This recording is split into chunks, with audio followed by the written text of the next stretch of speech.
All right, we're gonna start here at the corner of your unit. Your unit does have 4 of these Ryco Titan jacks. They are controlled by a remote inside for automated function. And then if for whatever reason that function does not work and you want to go to it manually, you remove these little grease caps here. And then down in there's a manual crank handle inside your user's bag that will allow you to stick it down in there, rotate these, and you can manually crank up and down these jacks independently. We're going to come to this back compartment door here. This is your propane compartment. You do have one 30-pound cylinder. It is full other than what I used to PDI the unit, which is make sure the hot water heater works and make sure that the furnace works. Inside the compartment, you do have a LP Quick Connect right there. So if you purchase something later on down the road that requires gas into like an outside grill or something like that, you can run the hose from that grill to this. You'll push back on the brass ring here. You'll insert your male end into the Quick Connect. You'll let this fall flush, and then to get gas flow to this Quick Connect, you will pull this lever inward, and that also locks this brass ring from disconnecting. And then this is going to let your gas flow to that device. To turn it off, you just push that lever that way. It's also recommended that you put the silicone stopper back up in that Quick Connect, because the gas escapes from there, and anywhere that there's going to be a gas coming out of or a gas smell, mud daubers are going to build a nest up in there. And have their little mud dauber parties. Their little mud dauber parties. The compartment down below us, this is going to be how you get to your sewer connection while this is on the vehicle. So that's your hose where you're going to hook your that's the outlet where you're going to hook your hose, and then you run the other end of the proper dump site, and then you pull your valves, which we'll get to the valves. They're on the back here, but we'll get to those once we get around to this back of the unit. So this latch here, I got grease on my fingers. This latch here is going to open up with the gray key on your key ring. Anyone that's got the M on it is going to be your gray key. We'll open this up. This is your outside sprayer. There is a hose on the inside, and it works just like your LP Quick Connect. You're going to push back on the black ring. You're going to put the male end of your sprayer into that hole. You're going to push into it until this becomes flush. Give it a brief tug, make sure it's secure, and then you've got hot on the left and cold on the right.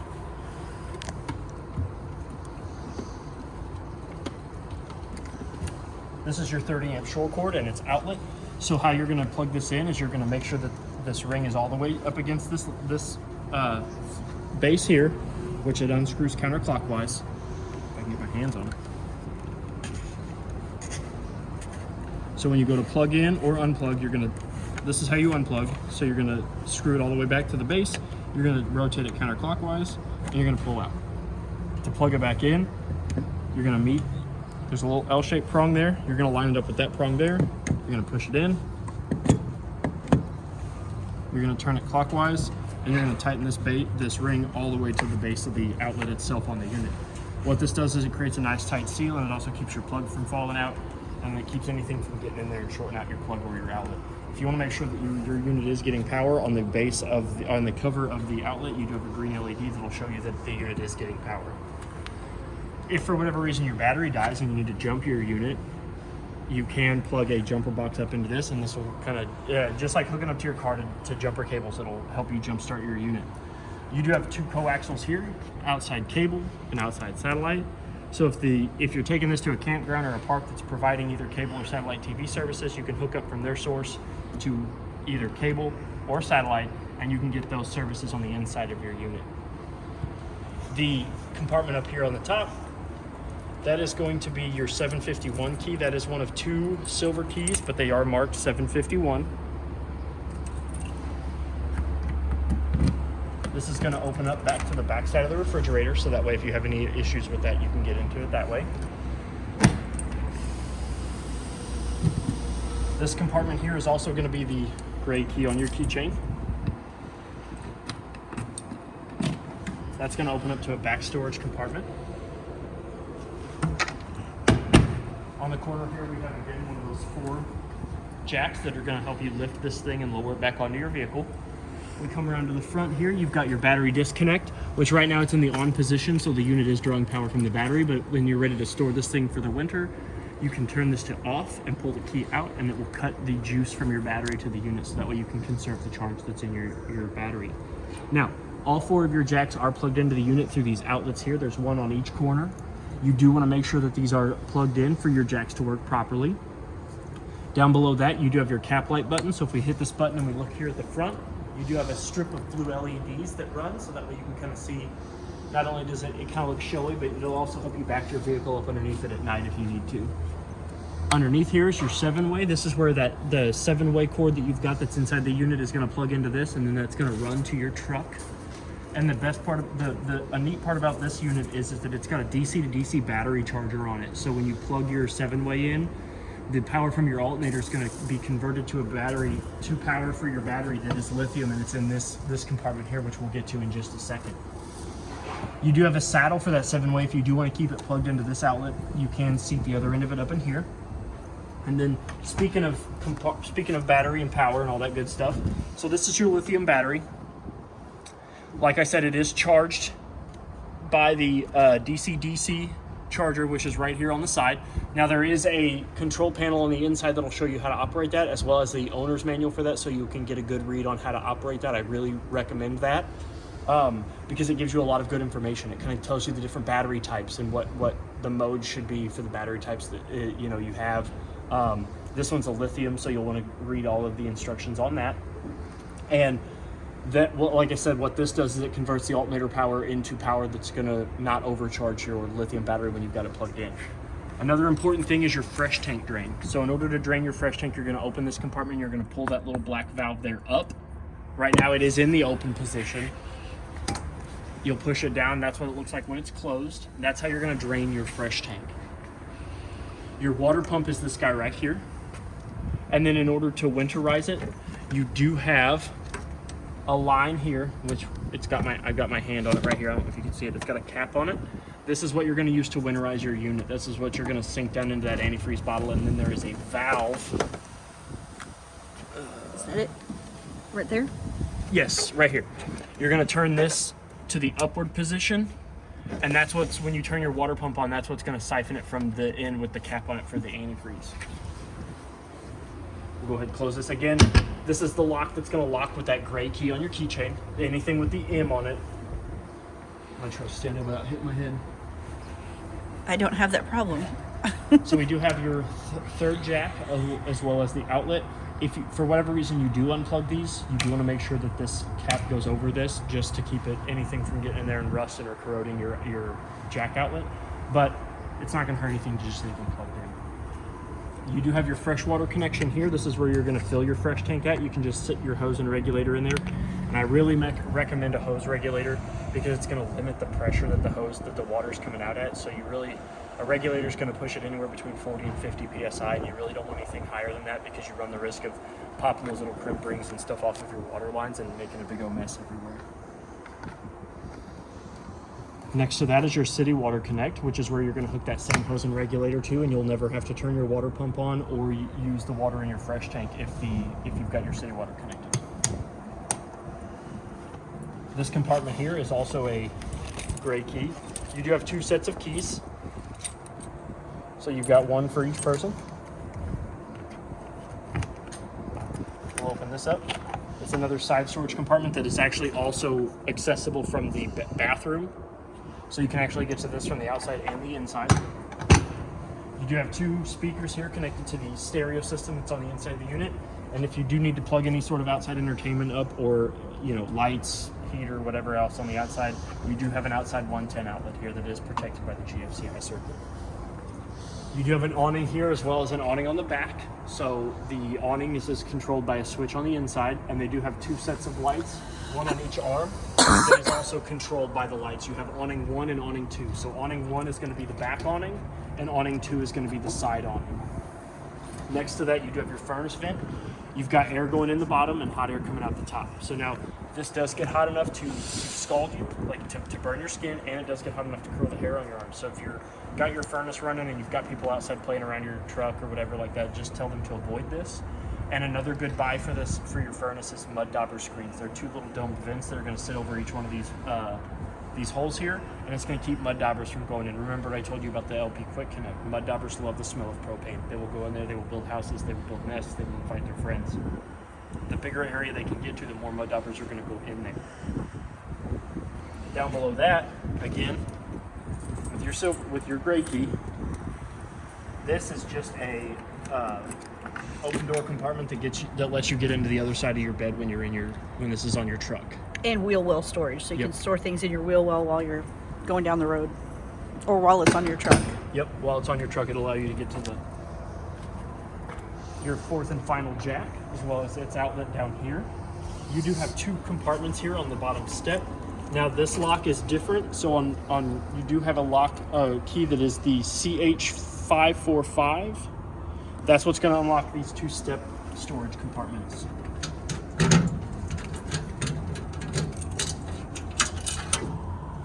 One here, and then the one on this side is the same as well.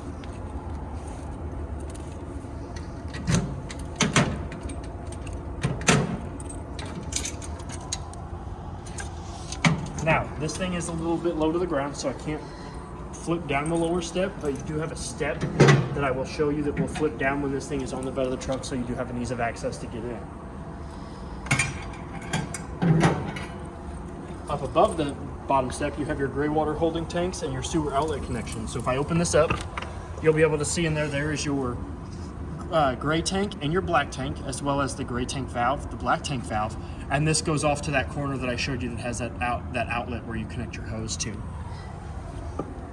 So when you're draining your tanks, you always want to drain your black tank first. Your black tank is going to be your toilet, and your gray tank is going to be your kitchen sink and your bathrooms, and your bathroom shower and your bathroom sink. Okay, so you always want to pull your black tank first, let all that yucky stuff kind of come out, and then pull your gray tank, and that'll help drain out and clean out the rest of that tubing, so that way you don't have any of the bio waste kind of build up on the inside of your unit. Up above that is your InstaHeat hot water heater, which in order to open properly, you do want to make sure that the travel handle is outward. If we open that up, you do have a tankless InstaHeat hot water heater. So there are 3 important things here in this. You do want to make sure that your fuse is good and tight occasionally. You do have an on and off switch, O for off, I for ignition. It's the easiest way to remember that.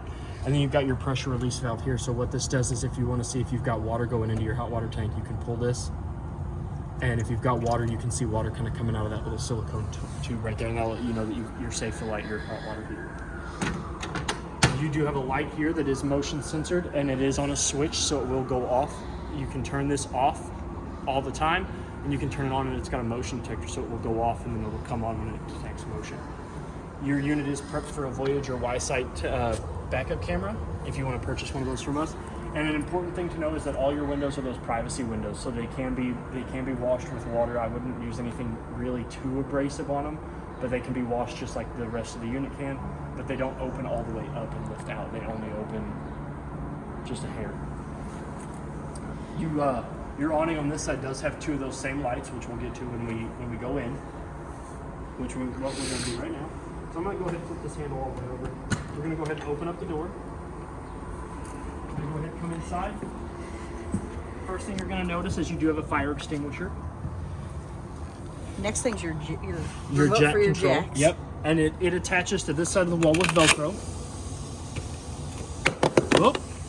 Look at that! I pulled it off the dang wall. Yep, I'll have to re-stick that. Well, dang. We can fix it. Yeah, I'll fix it. But the operational control panel for your jack is over here. So in order to use the jack, the first thing you want to do is you want to come inside and you want to press this button here and turn that green light on. That is going to send signal to the remote control and allow the remote control to send signal back to the jacks. This light has to be on for you to use this remote. If you notice, there's a little auxiliary port here as well as here. So up in here, I have stored the umbilical cord.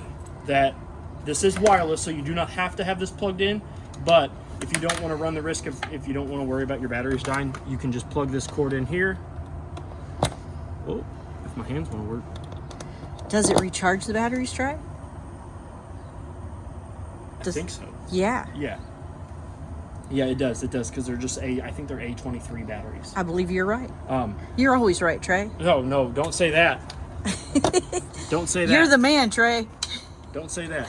I've also put your TV remotes in here and your stereo remote in this thing here, so that way... That's a big drawer. Yeah. The neat thing is that both of these remotes will operate both the TV and the one in the bedroom. So you don't have to remember which remote is which. They both work both TVs. That's exciting. I'll fix that.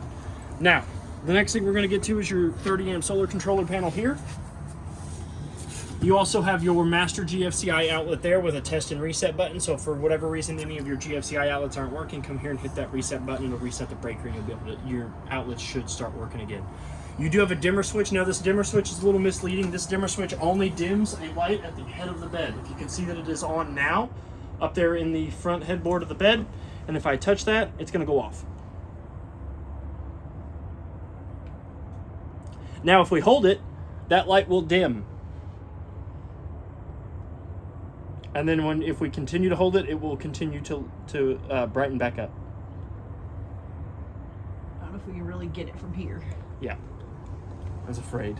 It took me forever to figure out what that dimmer switch was for. This is your hot water heater panel. So if you can see that little red LED light, that means that the unit is primed. To turn it on, you're gonna hit the red power button. You're gonna wake it up. You can see that the set temperature goes all the way up to 124 and the lowest it goes to is 99. So the warmest water you can get is 99. The hottest you can get is 124. You can change that from Fahrenheit to Celsius. And when you do go to draw hot water from any of your faucets, you're going to notice three symbols. You're going to notice a shower head, which means that water is flowing through the hot water heater. You're going to get a fan motor. That fan blade is going to spin, and that's going to show you that it is producing air. There's a flame icon, which means that it is getting gas, which means that it is heating up that water. So you need all three of those symbols to light up in order to have hot water. Next up here, this is that battery charger control panel. You do have an owner's manual in the packet, in the bag that you get, that's going to tell you how to operate this. This is going to turn off and on that DC to DC battery charger, and this is going to be how you're going to go through the settings on that, okay? Next to that is your control panel. You've got 4 buttons here. You've got your battery, which is going to give you an accurate reading if it is not plugged in, which it currently is, and it should still show full anyway because it's been fully charged. This is going to be your fresh tank. It's going to read off of the 1/3, 2/3 full and empty, as well as your black tank for your toilet and your gray tank for your kitchen sink and your bathroom sink and your shower. You've got your water pump button here, which is going to illuminate red if we turn it on, as you can see. You've got your porch light, which is going to be that white light right there on the side. You've got your tank heaters. So what your tank heaters are your tank heaters, they are not an alternative to your water heater. They do not keep your water hot, they just keep it from freezing. They are an elemental pad that sits underneath the bottom of your holding tanks, and all they do is keep your holding tanks from freezing. All right, so we're gonna go over your awning controls right now. So you have awning 1 lights, which are gonna be the 2 lights that are gonna be on this awning outside. And then you've got awning 2 lights, which are gonna be the lights that are on the awning on the side of the unit. Over here. So then you've got your awning 1 control, which is gonna extend out and retract this top awning. Which, in order to do so, you do want to make sure that this door is not all the way up against the unit. So I'm only going to send them out a little bit so we can go over the arms on them, okay? Because the awning is going to be one of your most expensive repairs on a unit, and you've got 2 of them. So we're going to go over a little bit of preventative maintenance, okay? So when you run your awning out, I'll go ahead and run this all the way out, and I'll retract it back in. So when we run the tube out, you'll notice that it's got 2 seams. It's got a skirt and the top. So this is where you're going to want that tube and that skirt to sit, because not only is that going to give you the proper amount of slack in your canvas on top, but it's also going to provide that skirt in enough room to do its job. So now that I've got this awning out, I want to go over some important things about your awning arms. So these arms here, these are to control the pitch of the steepness of your awning. So what you're going to do is you're going to untighten these knobs here. There's one on each arm. And then what we can do, say the rain's coming in from the opposite side, we can go ahead and we can just pull down on this and tighten that back up. And if you can see, what that does is that creates a steeper pitch. I know it looks a little off kilter, but it's supposed to do that. So that way if the rain's coming in and you want it to come down on this side, you can do that. You can actually do the same. And that keeps your awning from actually catching rain. Yep. And you can actually do the same to this arm too. And then tighten it up. And then what that does is it creates a steeper pitch along the whole awning, so that way if the rain's coming down straight down and coming back this way, it's not going to come in, it's going to come down the awning and down. Or like it's super sunny today, Yep. It'll give you more shade underneath. Yep. Keeps the sun from coming in underneath. And then what you do want to do is you do want to make sure that when you're ready to put your awning back in, that you untighten these knobs.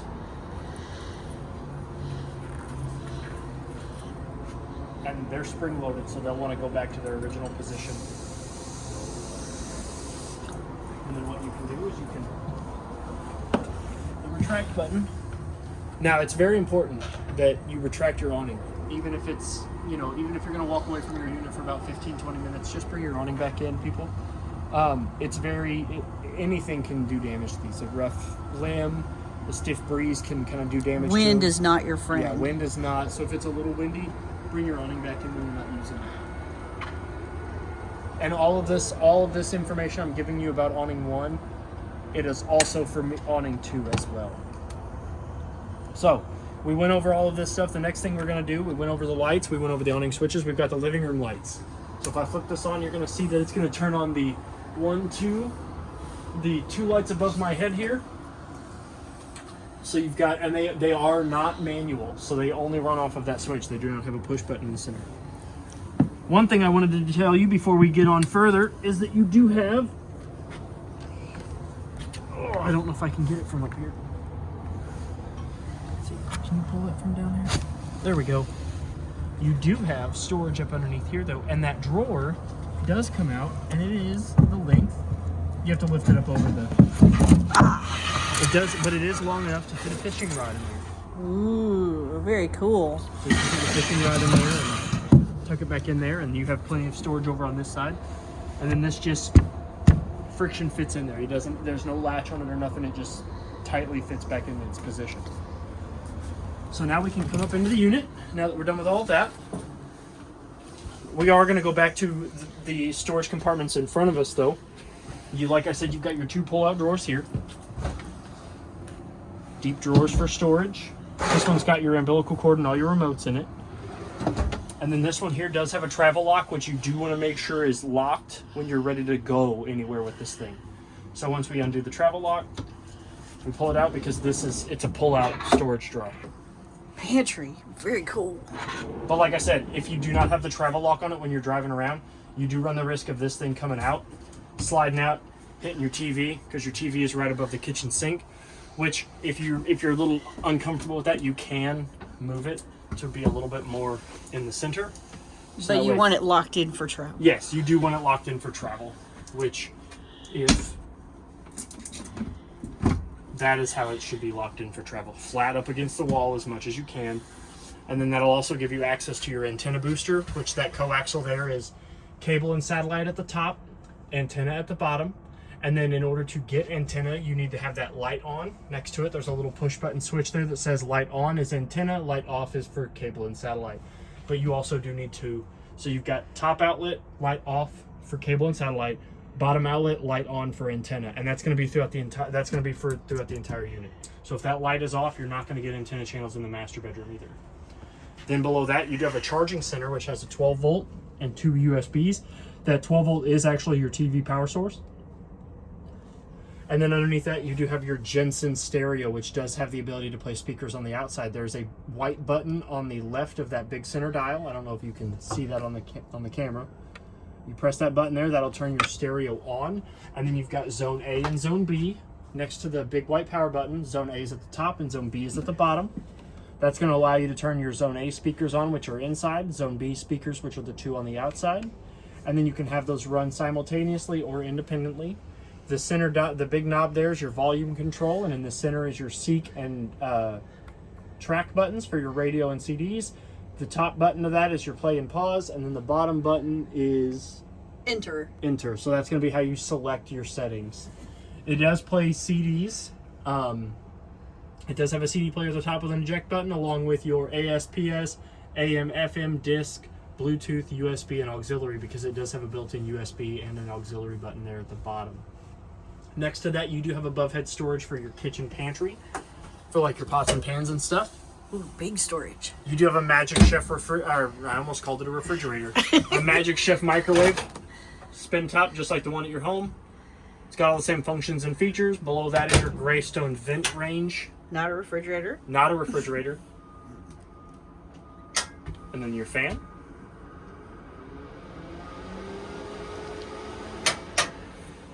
Underneath that is your kitchen sink, nice big stainless steel basin sink. You got And the best thing about this is it hangs on these hooks back here. Yeah, so you don't lose it. And it can also give you a nice backsplash if you're making pasta, like red sauce spaghetti. Right. Your sprayer does come out of its neck. It can be an independent sprayer. It's got a button here on the side when water is running that will stay. It goes from faucet to sprayer, so you can spray down your vegetables or whatnot. Your friends. You can move the arm out of the way, and then when you're ready to put it back, you can swing it back. It'll sit nicely in that. To draw water, you've got hot on the left, cold on the right, and then to draw water, you're going to pull out. Next to that is your stove. So I know that we talked about that backsplash there, but we also have this one here. It does have a glass top, which you cannot cook on. It does get hot enough to burn you, but it does not get hot enough to boil water. So you're going to want to flip that up. The next thing you're going to want to do is you're going to want to flip this button to the up position, the single white line. That's going to turn your burner knobs on. And then what we're going to do is we're going to press in. We're going to turn until it's red. And we're going to turn those burners on. So if you see there's a white line here, this is the white line that you're going to match up to these indicator symbols here on the sides. Once you've held that for about 3 to 5 seconds, then you can let go and you can adjust your temperature accordingly. Same goes for all three. See, it went out, so you're going to want to do that again. Hold it for a little bit, let that gas kind of get good and hot in that burner, let it flow pretty good, let it go, and then you can adjust. Same goes for this one. Hold it there for a little bit, let that gas get good and flow through, turn it on, there you go. And then the burners, or the oven, so we're going to go turn these back off. First thing you want to do is you want to open up the oven. Then you want to flip this to the down so it lights up your oven so you can see what you're doing. And then what we're going to do is we're going to push in, we're going to turn the pilot light on, and then we're going to turn this burner switch. You're going to see that sparker down there trying to ignite your pilot light.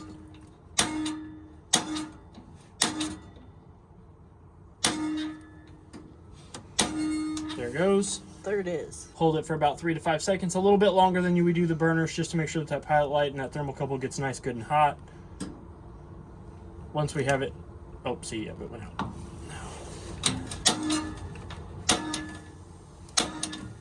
I'm always bad at this.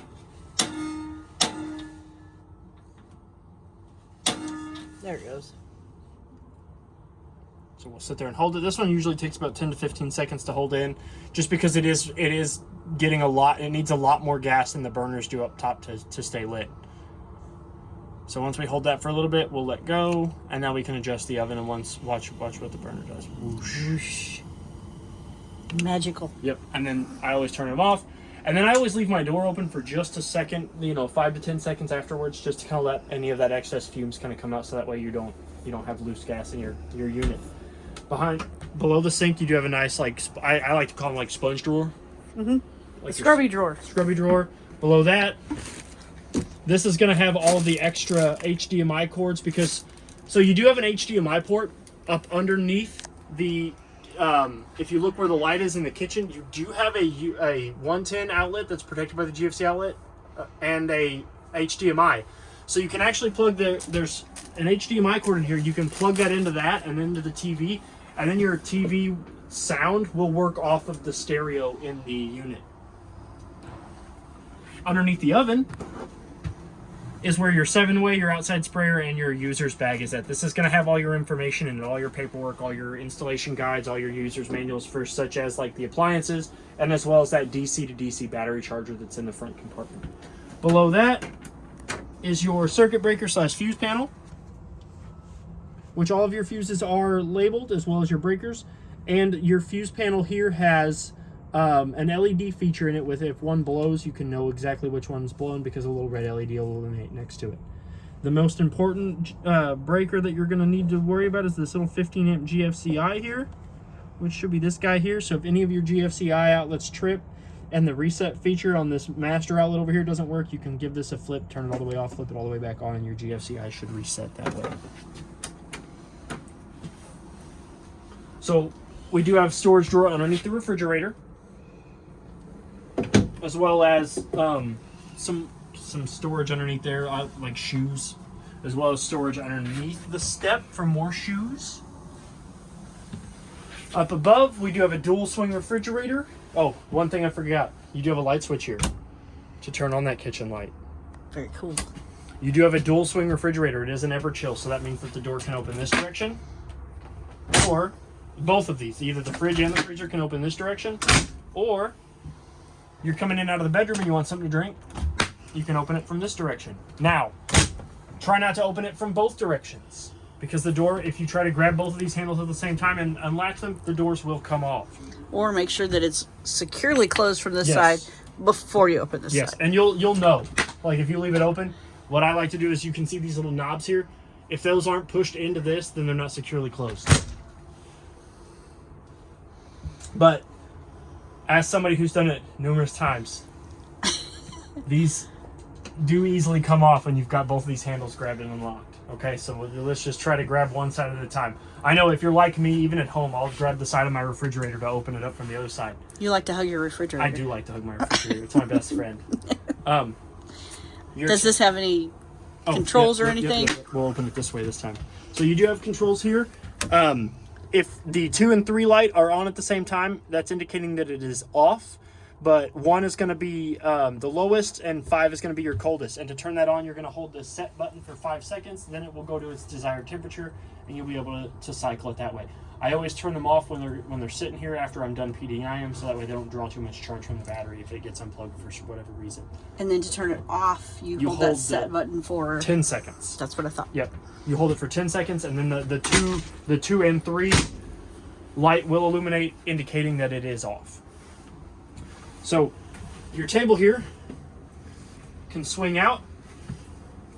It's on 2 different arms. Those arms do come off, so that way if you want to remove your table for storage or for travel, you can. But your table does swivel all the way around. Gives you several different options. I like to push it like this and sit here. That was what I was doing when I was PDing. It was really comfortable. But if you want to eat, you've got 2 people and you're going to eat breakfast, you can bring it out. You guys can sit next to each other. Or if you don't like that, you can put the table in between you guys. You really want to do it that way, and if you like to sit across from each other, you can do it that way. Now, to remove the table, if we come up underneath the bottom, you're going to see that this top arm here has 2 levers. So if we pull one, that's going to loosen the grip that it has on the base of the table itself. So we can lift up, remove that table.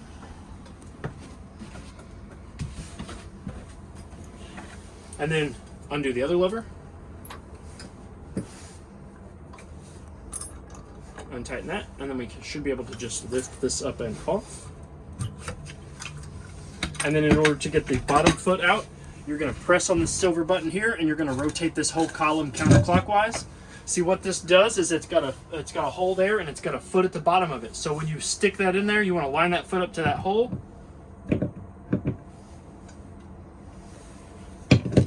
Push it down. You want to push this black button in, and you want to rotate this clockwise until you get it nice, good, and tight.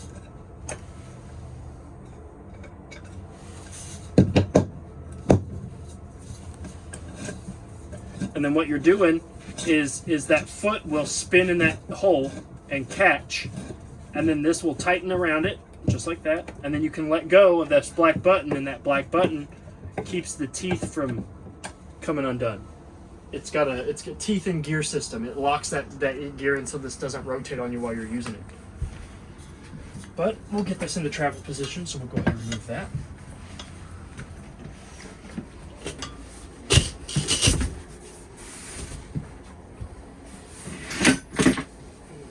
You do have storage up underneath here if you want to. This actually slides out to create a secondary sleeping area. Hang on. So if you have somebody staying with you, this can pull out. And then this lays flat, and then you've got your secondary sleeping quarters as well. Oh, very cool. But the table does need to be down. All 3 arms need to be removed, or both the tabletop and both arms need to be removed in order for you to get your sleeping area. And then the top cushion has Velcro on it, so it'll Velcro to the wall. And then I always like to pick up on the bottom part of this just a hair, so that way the feet don't scrub against the floor. And then you just kind of work this back in. It's on a slider, so it's kind of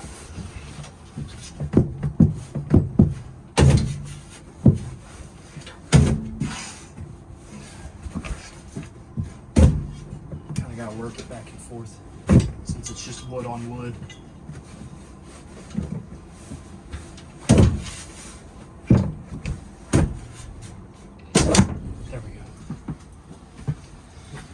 Whoever is sleeping here does have access to a 110 outlet and a USB outlet, which does draw about 5.09 volts, which is going to be standard enough to charge your smart devices. Your LP and carbon monoxide detector is down there on the floor. Your smoke detector is up here on the roof, as well as your fire extinguisher that we already went over. Those are your 3 most important safety features in your unit. They recommend that you test those every 90 days. I like to tell people test it every time you're going to be in the unit. It takes 10 seconds while you're loading and unloading stuff. Just hit the button, hit that button, check your fire extinguisher. It's going to beep a couple times and you should be good to go. As long as that's got a solid green light and this isn't going off constantly, you're golden. To open your windows, you're going to rotate these knobs here. That's about as far as they're going to go. They are the, what are they called, jealousy windows? I think that's what Tim calls them. Privacy windows. And then if you do want to remove the screen for whatever reason, you can just grab a hold of these little trapezoid shaped pieces of plastic here and pull them out. Your window shades are pull down. They're like blackout shades, but they're obviously not black. They're very opaque. And then to get them back up, you just give them a tug and they'll go back up on their own. Your thermostat there on the wall does not control the air conditioner, just the furnace. That is just for your furnace alone. Your air conditioner control knobs are actually up here on the roof itself. You've got one knob here to control the fan speed, and you've got one knob here to control the temperature. So you've got the black gradient here, that's for just your fan. The blue gradient is for your air conditioner. And then you've got your temperature control knob here. So it's always going to be on the max cool because this is only your air conditioner. It doesn't have the optional heat No, strip. it does not. This is just a default that they put on all of them because some of them do and some of them don't. But this is for your heat. This is for your air conditioner. On top of that, your air conditioner does have 4 omnidirectional vents. One of these are not omnidirectional, but cardinal direction vents. As well as a dump valve here. So if you close this, you'll get more air out of all 4 of these vents here. And if you open this, you'll get more air coming out of the center of the whole unit. And the most important thing about your air conditioner, the cleaner the vent is underneath this, the better your air conditioner will work. Yep, there's a filter under there. Yep, so you can pop this little screen out, you can take that filter out, you can wash it. You can wash it here in this sink too. Let it air dry, shake it out, put it back up there, and your air conditioner is going to work as I would do that roughly every other week. Just pop it down, run some water over it, shake it out, let it air dry a little bit, pop it back up there. So I think that pretty much covers everything on the inside of the kitchen area. So we're going to go into the bathroom. Oh. So your bathroom has a folding door, which does have a travel lock. Again, you do want to make sure that this is in the locked position when you're traveling down the road. But to get into your bathroom, to get into your sink and your toilet, you're going to open the door. And then if you want to, you can actually fold this open. And then that gives you access to your bathroom. Your toilet is a 2-portion valve toilet. So if you put your foot halfway down on the pedal, your bowl will fill up. And then if you floor that pedal, it's going to drain out into your black tank where it belongs. You do have a not a USB, a 110 GFCI protected outlet down there next to the toilet, as well as a sink with hot on the left and cold on the right, and a light switch there on the right of the wall behind the pocket door that separates the master bedroom and bathroom from the rest of the unit. You have a skylight above your head, as well as a vent fan for all of your risky business up above our head up here. So it does open with pulling down the knob, rotating this counterclockwise. It's going to open your vent. Now there is no vent cover, which you can buy separately, but there is no vent cover. So if you're going to open this up, you know, you had too much beans on the barbecue or whatever, and you're in here and it's raining, I would recommend not opening this up unless you're really, really risking it. And then it's got a 4-speed control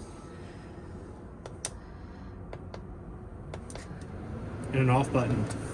And then to close it, you rotate it clockwise. That'll close, and then you can push up to lock that in place.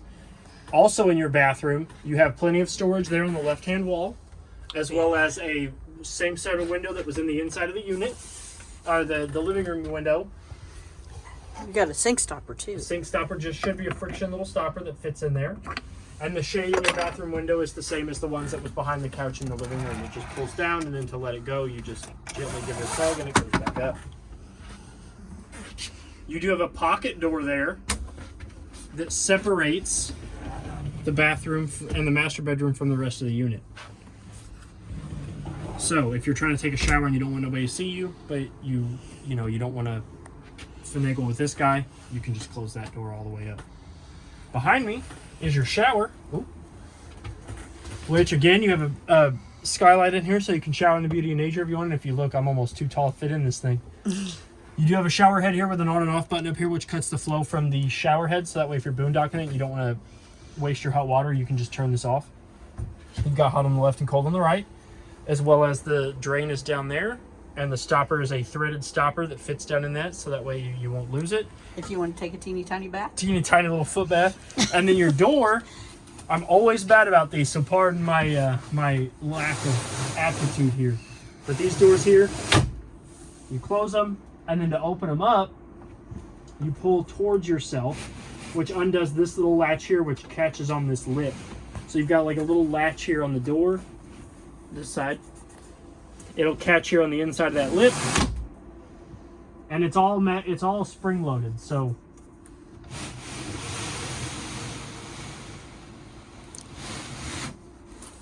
and that's how you get in and out of your shower. With me, I have to duck. Then you can close that folding door. That folding door actually magnetizes on the outside. So if you pull it outward and then magnetize it, yeah, it'll stay there. Stay. And then you can travel lock that up. And then up in here, you've got your master bed.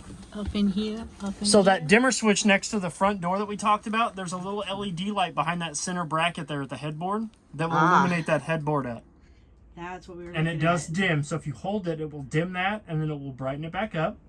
The other light in here is going to be right here on the wall. This guy? Yep. You push it?